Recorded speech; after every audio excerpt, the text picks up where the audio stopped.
Et bien sûr, le Clémenceau qui vient de passer plusieurs jours à Djibouti pour une période d'entretien et de ravitaillement après sa première patrouille en mer d'Oman. À bord, les équipages poursuivent de façon intensive leur entraînement opérationnel. 24 heures sur 24, le porte-avions doit être en mesure de faire face à toute éventualité. Hallo Leute, hier ist wieder der Metal Storm X, der Modellbahnhof. Und ich komme jetzt zu einem Unboxing von einem Schiff, welches auch verlost wird beim Krugbild vom Panzerschmied. Ich habe hier zweimal die, kein Französisch, aber ich denke es heißt Clemenceau oder Foch. Man kann, glaube ich, also verlost wird die original verpackte Version. Das ist die hier. Die geht gleich mal weg. Und diese ist schon geöffnet. Da habe ich schon mal reingeschaut. An diesen französischen Flugzeugträger von Revell. Im Maßstab 1:1750, 1750. Diesen gibt es aktuell nicht bei Revell mehr zu bestellen, sondern nur noch in diversen Webshops. Von so 4 bis 5 Euro ist der noch zu haben. 15 cm in der Länge, Skill Level 2 und 45, jetzt brauche ich eine Brille oder wie, 55 Teile soll das Ding haben und Minimum 3 Hauptfarben. So steht es auf der Verpackung zumindest. Sicherheitsnachweise sage ich schon, nein, Hinweise. Da ist nichts drin, kriegt er auch zugesendet, selbstverständlich, damit nichts passiert. Anleitung selber. Hat ja ein Riesenteil, oder? Jo, genau. Endlos viele Farben, das geht von A bis I. Dann sage ich mal dem Gewinner viel Spaß damit. Ja, nee, wird schon was werden. Und das sind die Gussrahmen in der Übersicht. Hier, genau. Und die einzelnen Bauschritte wieder. Schauen wir mal.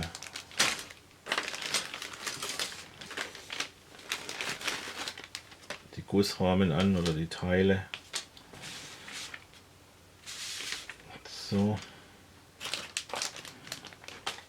Macht eigentlich einen ganz guten Eindruck. Der Rumpf und der Ständer.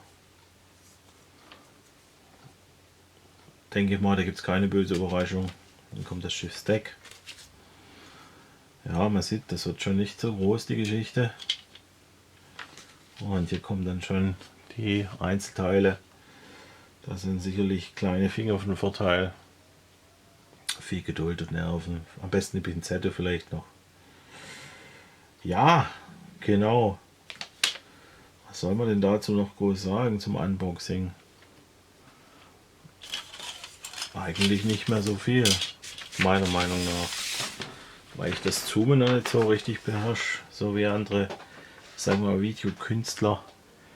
Da lasse ich es lieber mal dabei bleiben. Ich drehe vielleicht noch mal ganz kurz um. Die Geschichte, was noch für Bauschritte kommen. Und verkehrt rum. So. Das sind dann noch mal die letzten abschließenden Bauschritte. Ich hoffe, man kann es sehen. Ich weiß jetzt gar nicht mal, was das hier sein soll. Wahrscheinlich Luftabwehr, irgendwelche Batterien, Geschütze, die am Schiffsdeck oder beziehungsweise am Schiffsrumpf unten an geschraubt, nein, geklebt oder montiert werden. Dann Kommunikationstechnik, Radar, EDC, Positionslichter. Positionslichter wahrscheinlich, oder? Keine Ahnung, aber ich vermute es mal. Und ein paar Flieger, die man hier verteilen muss oder kann. Schauen wir noch mal, was haben sie denn eigentlich für Decals dabei? So, jetzt versuche ich es einfach nochmal, ob ich das irgendwie besser hinbekomme mit dem Zoomen. Noch ein Stück. Zack. Vielleicht sieht man es jetzt besser. Genau, habe ich nicht noch eine Jahreszahl gesehen? Nee, eigentlich nicht. Leider, okay. Doch, hier 2011. Der Bausatz, denke ich mal, die Decals sind produziert worden 2011, nehme ich jetzt mal stark an. Müsst bloß aufpassen, wenn ich mich richtig erinnern kann, wo ich mal reingeschaut habe, ist dieses Schiff, dieser Carrier, dieser Träger ist, glaube in 2 Versionen ausgeführt. Hier ist das, was soll man jetzt sagen, Tarnschema. Jedenfalls hier ist die Bemalung, zumindest für die Clemenceau, wenn das richtig heißt.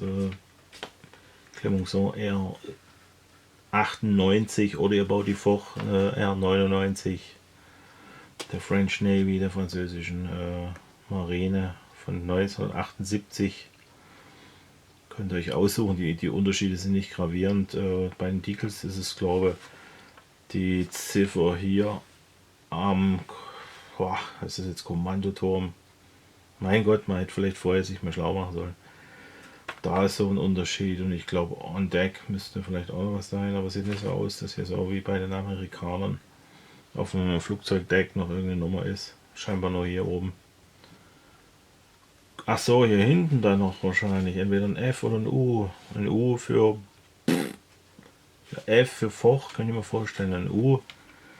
Naja, das ist so französische Logik oder mir unklar gerade. Macht nichtsdestotrotz. Also dieses kleine Schiffchen, dieser Träger ist noch in meinem Bestand, aber er kommt auch einen der Gewinner des Group-Builds vom Panzerschmied Alles was schwimmt zugute. Wer Bock drauf hat mitzumachen und hat sich noch nicht registriert, sollte dies einfach tun, weil viel Zeit ist nicht mehr. Und ich denke mal, als kleines Geschenk, als kleiner Bonbon zu Weihnachten oder so, das wäre doch mal nicht schlecht. Also entweder ihr kauft es euch irgendwo in dem Shop, wie gesagt beim Hersteller gibt es nicht mehr, oder ihr macht einfach mit, dann drücke ich die Daumen und ich hoffe, dass ihr dieses Jahr zum Weihnachten gewinnt und dann schaut einfach mal beim Panzerschmied im Group-Build vorbei. Das war's erstmal und dann sage ich bye bye, euer Metal Storm X, der Modellbau.